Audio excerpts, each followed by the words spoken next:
Welcome to Beardy, Bruce Lee Central. Hey everybody, it's Birdie here. What's going on, guys? Okay, so what you're about to witness is the only interview ever by Bruce Lee's mom.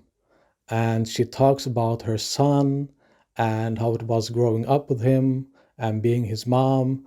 Fortunately, she got to see her son become a huge success before he passed away. But yeah, here you go, guys. This is the only interview ever of Bruce Lee's mom. Take a look. More about the man karate experts are now calling the Galileo of the martial arts. So please welcome Grace and Robert Lee.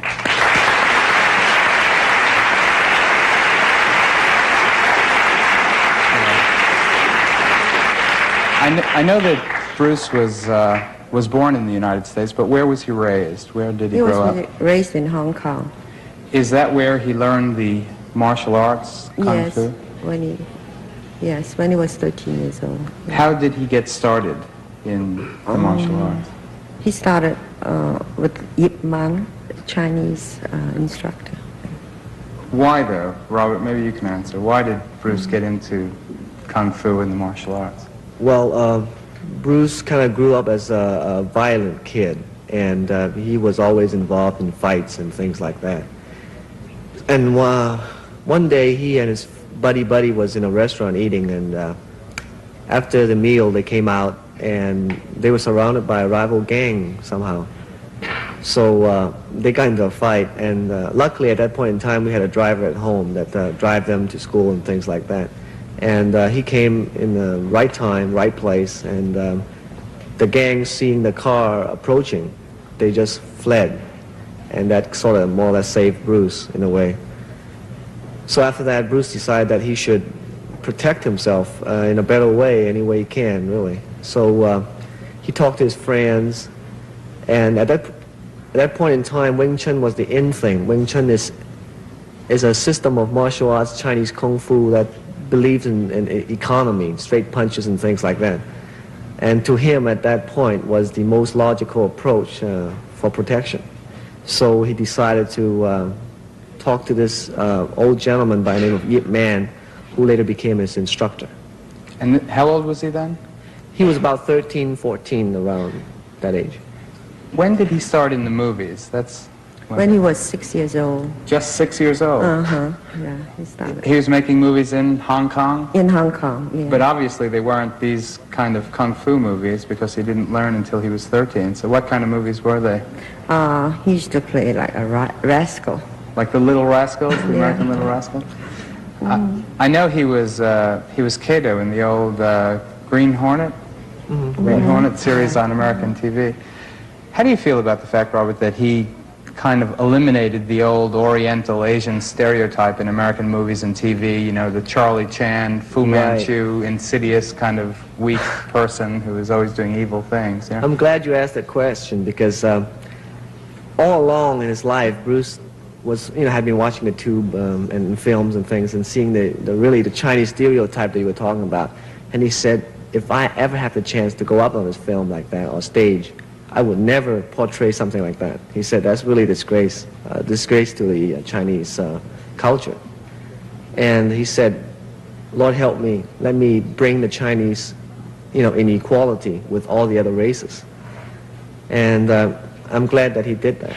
Why do you think he was so successful? Why do you think that he managed so, well, dramatically and eloquently to portray Chinese people as something other than they had been portrayed, particularly by, American filmmakers in the past? Why? Why did he make it so big? Okay, my dad, I don't know if you know about this, he was involved in Cantonese opera for a long time, at least 40 years, and he was one of the best in China, so you can say that Bruce grew up in a show business family. And that's one aspect. The other one is that he has really a dynamic personality, and he can really project that personality in front of the screen or in front of people. And the third thing is that he is very sincere in what he's doing, and that really is the most important aspect as far as I can see. Sometimes when you talk about Bruce, you use the present tense. I still do. I always will. Why?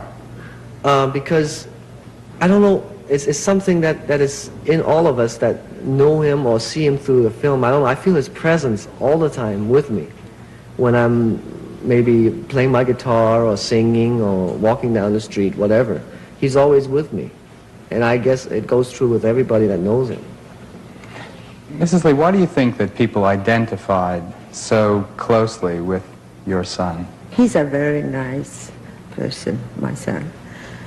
You know, he always helped people, you know, that needed him, you know, and he's kind of when somebody wants to, you know, like Robert, my son, you know, his brother, if anybody try to bully him or anything like that, you know,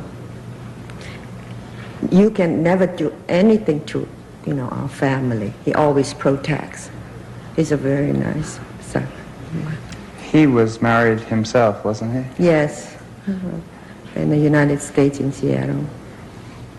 Did he have any kids? Yes, he has two.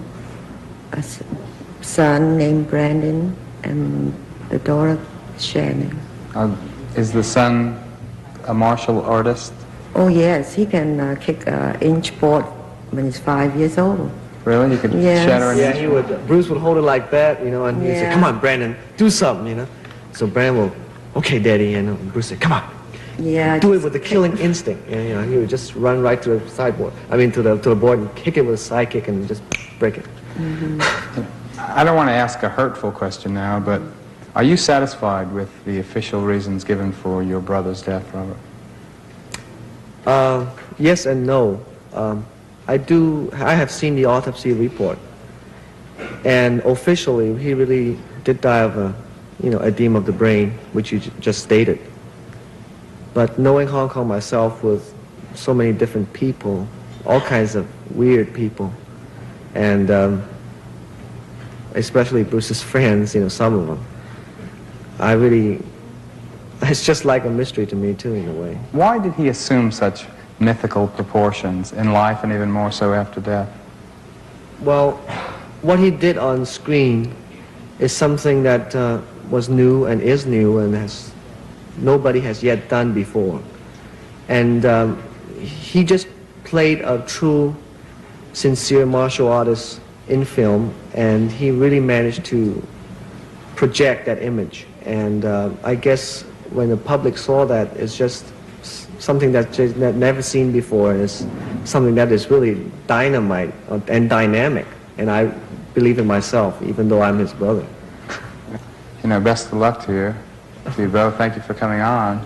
You know, we'll talk a little bit more about your brother with some of the great masters, two champions who will be demonstrating the violent art form that Bruce Lee perfected. That comes right after this, and thank you both again.